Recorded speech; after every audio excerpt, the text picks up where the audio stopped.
Hey, what's up, everybody, and welcome back to That Triathlon Show, the podcast presented by scientifictriathlon.com.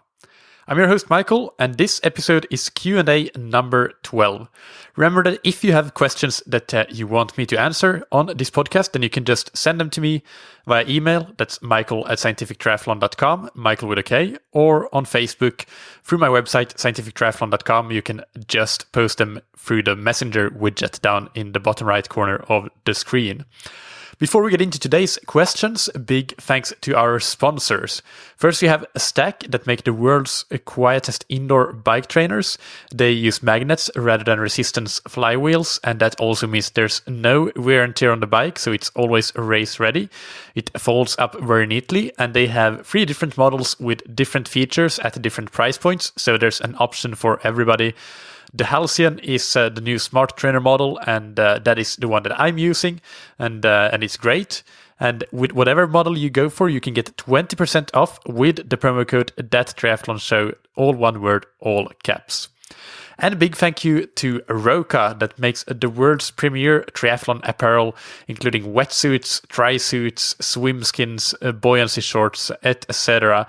And actually, I want to highlight the buoyancy shorts or neoprene shorts because that is something that I'm really I'm getting on the bandwagon of neoprene shorts. I just find that the amount of quality and how you can sustain the quality of a workout, it's so improved. I can keep swimming well after 4,500 meters, whereas before I would definitely not be swimming well at that point of a workout any longer. I would just be struggling to just get through the set and get showered and get home. But now with using the shorts more often, not every single workout, but a lot more, it allows me to get more quality strokes in every single week. It also allows me to recover better and be not quite as tired for the bike or run session that I will do in the afternoon, because I will have saved my legs a little bit. So I'm really a big fan of the Roka Sim neoprene shorts. They're really great, and you can find them and any other product on roka.com or roka.eu, roka.uk if you are in the EU or UK. And you can get 20% off your entire order with the promo code ThatTriathlonShow, all one word, all caps. All right, so let's get into today's questions. The first question comes from John Hayes from Springboro, Ohio. He writes, "Hi Michael, my question is around differences and preferences between training with heart rate zones versus power zones. For example, if I'm doing a zone 2 running or cycling workout based on power zones, my heart rate is higher than my heart rate zone 2.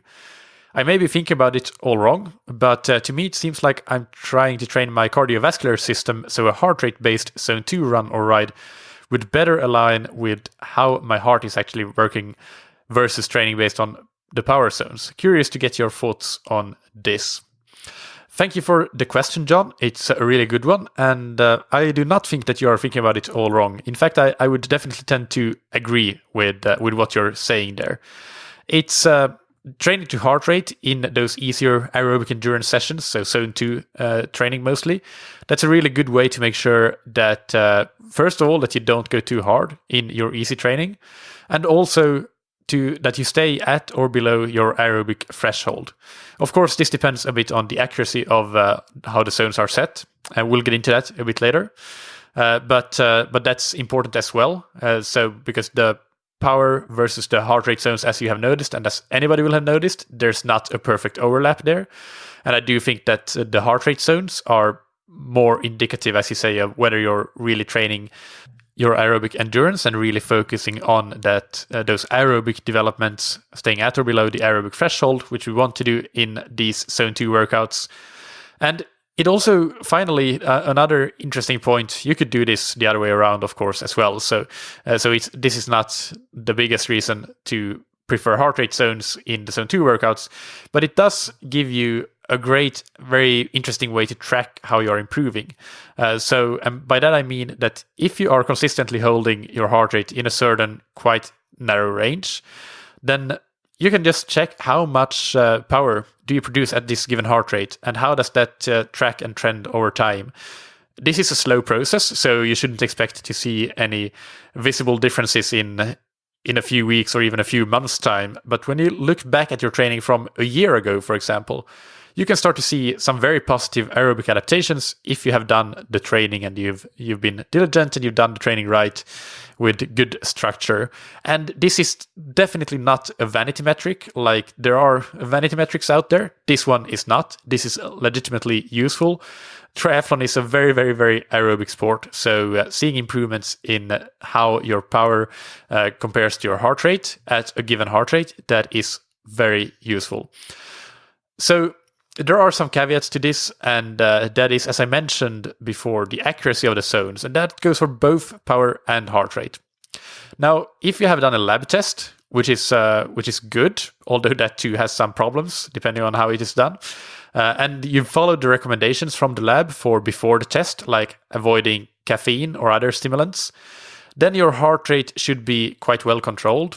And actually, if you're doing a lab test, your heart rate might be the more accurate system of zones compared to the power, especially if you're not doing it on your own bike with your own power meter. So that's something to think about. And you can probably rely on those heart rate zones quite well, even though there is, of course, day-to-day variations in heart rate, but that's true for power as well. So then you're fine to use the heart rate zones, and it's pretty much all systems go. But for field tests, which is common, and the majority of listeners probably will use field test, but rarely go and do a lab test, it becomes quite questionable how accurate your heart rate zones are. And that is unless you do what some recommend. Alan Couzens is an example that springs to mind. And for good reason, he does recommend doing a 1-hour test on the bike to find your FTP and functional threshold and FTHR, functional threshold, power and heart rate. So I've actually thought about having Alan back on the show, because I would really like to discuss that in more detail, because he has some great points about why that is better than a 20-minute test. But if you are doing a classic 20-minute FTP test, the accuracy and precision of taking 95% of the average heart rate to be your threshold heart rate and then setting zones based on that, I'm not sure what it is, but I'm pretty sure that it's not very good. And I would guess that it is much more accurate for power, and that your power zones are going to be much better than your heart rate zones. Although, as discussed before, that too is not necessarily completely accurate. I talked about this in a previous Q&A episode a bit, how the FTP does not necessarily correlate with your maximum lactate steady state, especially not unless you do the 5-minute all-out segment before the 20-minute test. If you don't do that 5-minute all-out, then you're most definitely going to get an inflated FTP compared to your maximum lactate steady state. Anyway, sorry, I'm getting sidetracked here, but the point here is that those heart rate zones, they are not necessarily the most accurate. But then again, it is the best that we have, of course. We have to do something to estimate them. And so you just need to try to control for it as best as possible in the test situation. So I would recommend that you avoid caffeine and other stimulants before. You try to control the temperature. So, for example, you do the test indoors, but you have a fan and those sorts of things in not a too cool and not a too warm ambient temperature. Those, I guess, are two of the main things that you really can control: stimulants and the temperature, and having a fan. In terms of an FTP test, on the run, you're relying a bit more on the outdoor environment. So just try to perhaps do it on a day when it's a fairly normal day for wherever you live. And then the thing that you would also really want to do in this situation when you're doing field tests and not lab tests is you should be having a look at many different field tests. So let's say that you might do 5 or 6 field tests, 5 or 6 FTP tests in a given year. That is quite common for the athletes that I coach. That tends to be around the number that many of them do, not all of them. But then you can start to see trends. What is typically the average heart rate for that 20-minute segment? So you might have one outlier. It is very common to have one test or maybe two tests where the heart rate is significantly lower or higher than what it typically is. But then most of the tests, once you have a sample of them, they will cluster around a fairly narrow range. And then you can just simply take the average of that cluster and consider that the heart rate number that you will base your training zones on. And then the accuracy of your zones will most definitely increase. So what I'm saying here is that you should definitely not always just update your zones solely based on the latest test you've done. You should look at all your tests and consider the context of this latest test and see where the average typically is and use that as a starting point.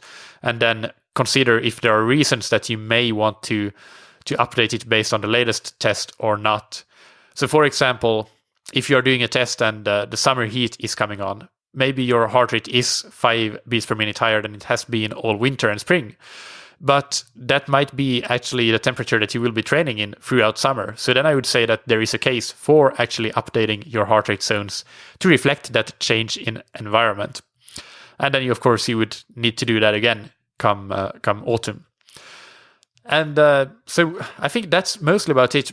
I think this is something I have been thinking about personally in my coaching as well. To actually, for the athletes that I coach that use power meters, I tend to always prescribe workouts based on power. So I just add an endurance ride in zone 2, if that's what I do. Then the structured workout part in Training Peaks. For those of you familiar with Training Peaks, you'll know what I mean. That is always power-based. But actually, I've been thinking that maybe it would be better to give those zone 2 endurance rides as heart rate-based workouts rather than zone 1. I've had many conversations with my athletes, so they know that they should also check their heart rate and try to keep that in check. So they don't rely solely on the power numbers, definitely not. But actually, it's something that I think could be quite useful to do more systematically, actually being diligent with following heart rate rather than power in these aerobic endurance workouts, zone 2 and even zone 1. Although zone 1, I would say the most important thing is RPE, because zone 1, the purpose of that is recovery, active recovery. So then you want to feel that you're actually actively recovering, and heart rate might not necessarily show that because your muscles might be sore. So then just how you feel is going to be the greatest indicator of if you're doing it at the right intensity or not. Anyway, thanks for your question, John. I hope this answers it. Let's move on to the next one, which is from Claire Stewart in Las Vegas, who writes, Michael, I'm new to your podcast, but I have really enjoyed your guests and the information provided. I usually listen as I travel or as I work out in the gym or on the trainer. My question involves multiple events during the year and how to train for those events and avoid overtraining or overcompeting. My situation is that I'm a 55-year-old male that, and I have been active all my life in football, wrestling, among other sports. I retired from the coaching scene, and I am now on a journey to transform myself into an endurance athlete. I've been biking and swimming for the last 5 years to lose weight, with the idea of someday competing in a local triathlon. This year, I lost 65 pounds and made my goal a reality by competing in a sprint triathlon called the Pumpkin Man here in Las Vegas. I'm still on the heavy side, weighing 280 pounds, and I'm slowly losing about 5 to 10 pounds a month through diet and exercise. Let me jump in here. Claire, first of all, congratulations. I'm really, really happy to hear about all this success. It's a great accomplishment, so really take pride in that. Losing all that weight, completing your first triathlon, really well done. All right, so the question continues. Doing my first triathlon got me excited about competing more this next year. I used a 20-week training plan by Phil Mosley to prepare for my first event, but this next year I have identified 5 different triathlons of sprint and Olympic distances and a couple of 5K or 10K races that I want to support because of the causes they support. I have 2 of the races that I want to do better in and that I would consider A races.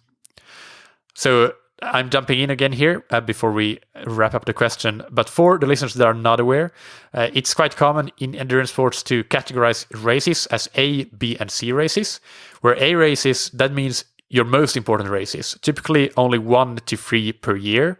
And you want to do everything you can to be in peak shape and perform at your very peak for these. And this includes tapering as much as needed to be fresh and ready on the start line, which means that you will lose fitness for races that follow the A race, of course, because you might also need to recover from the A race a bit.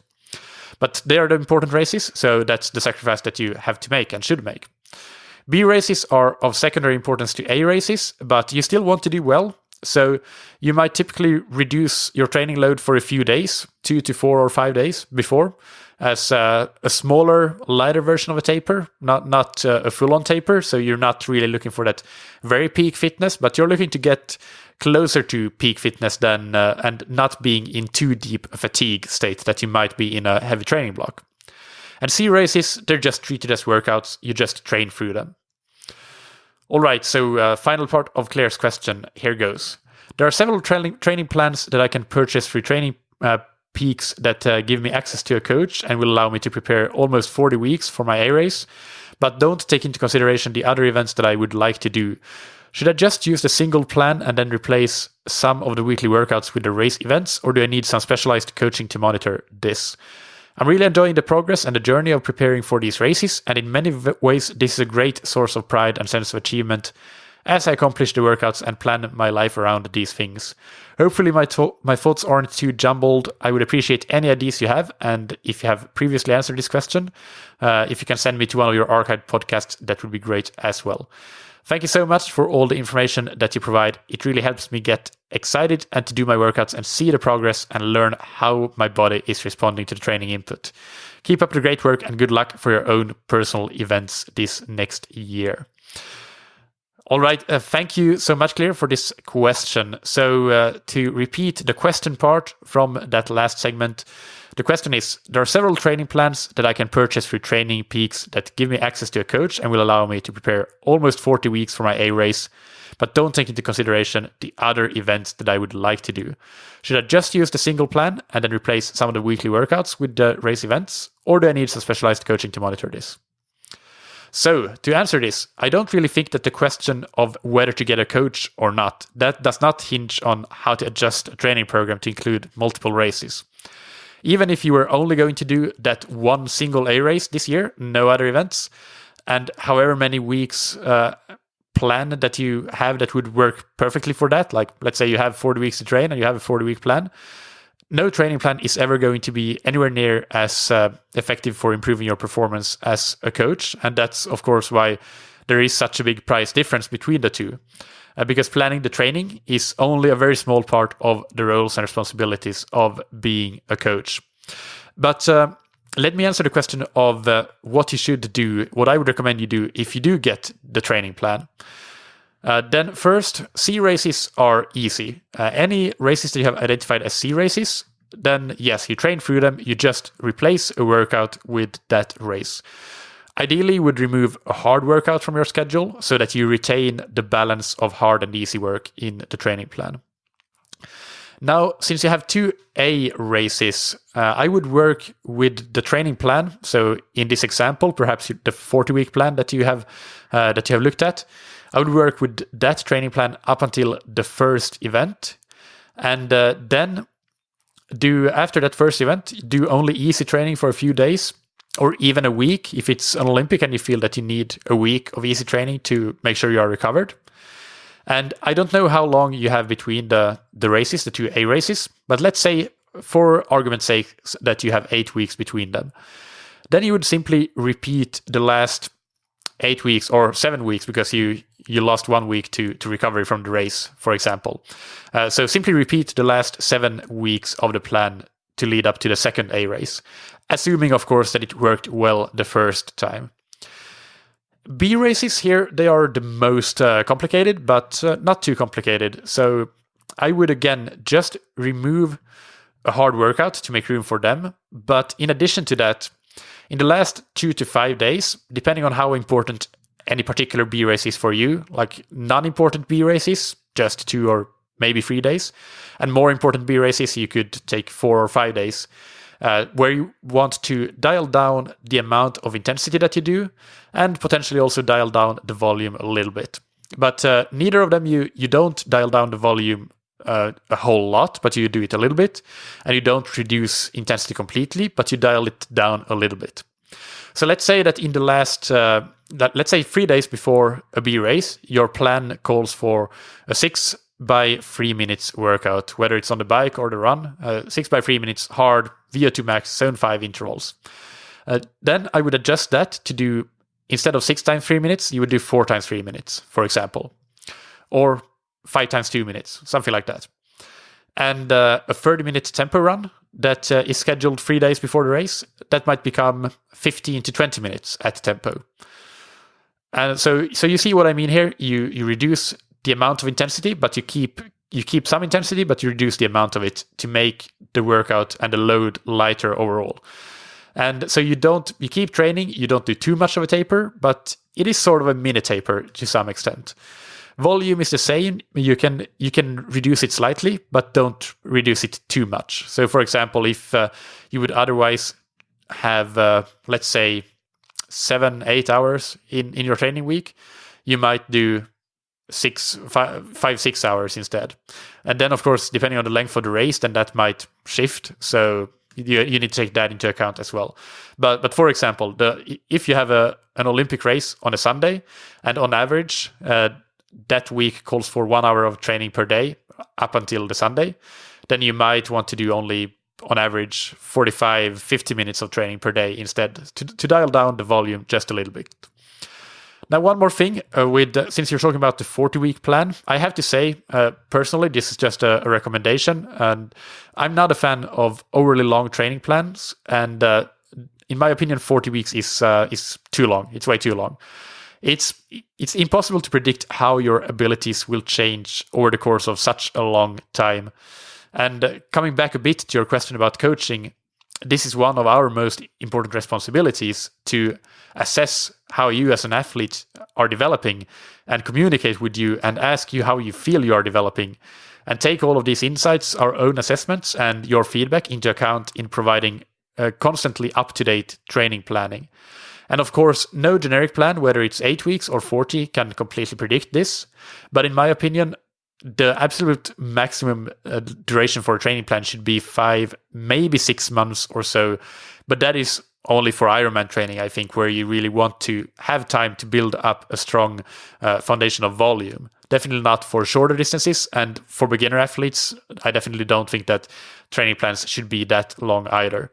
So to give an example, when I started making my generic training plans that I also sell, I was thinking about how long I think that they ideally should be, and this is my opinion, but so take it for what it is. It's just my opinion, and others have other opinions. But I decided that my 70.3 plans, they will be 16 weeks. My Ironman plans, I haven't made a complete decision, but I think they will be 20 weeks. That's what I think that I will be going for. The Olympic plans will be 12 weeks, and the training period before that will be. That really depends on what other races you have, whether you're in a base training phase, just general fitness improvement, those sorts of things. But specific race training, I think that depending on the race distance again and the ability of the athlete, 40 weeks sounds too much. So what I would recommend that you do is to actually, perhaps you would consider your first race of the season an A race. And even though you might not have originally planned to do that, then you can use an 8 to 16 week plan to train for that A race, and then assess again where you are, and perhaps then use another slightly longer plan, maybe 20 weeks or so, for the races that you originally planned to have as A races. Of course, I don't know how your races fall here, so these are just, I'm just trying to give an example of how you might think about this, but I hope that the thought process here is clear, and I hope that this is useful. Thank you again, Claire, for your question, and I hope that I was able to help you. So that's about it for the questions for today. I'll actually link to one previous Q&A episode, Q&A number 9, that I recommend that you also listen to if you haven't already.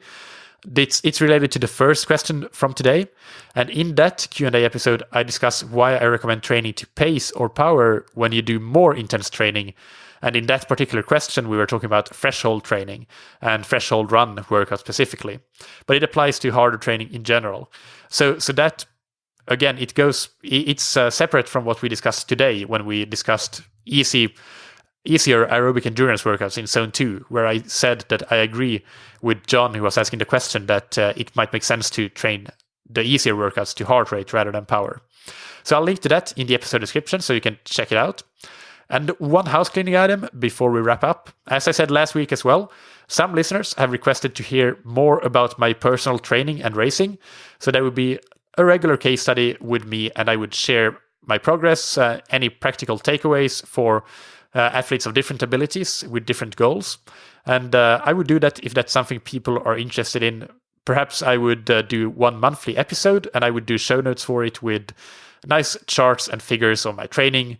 And that would be hopefully something that might help you. I would share the highs and the lows. And just to give the context, my main goal will be the 70.3 World Championships in Nice in France in September. But there will be plenty of racing along the way before that as well.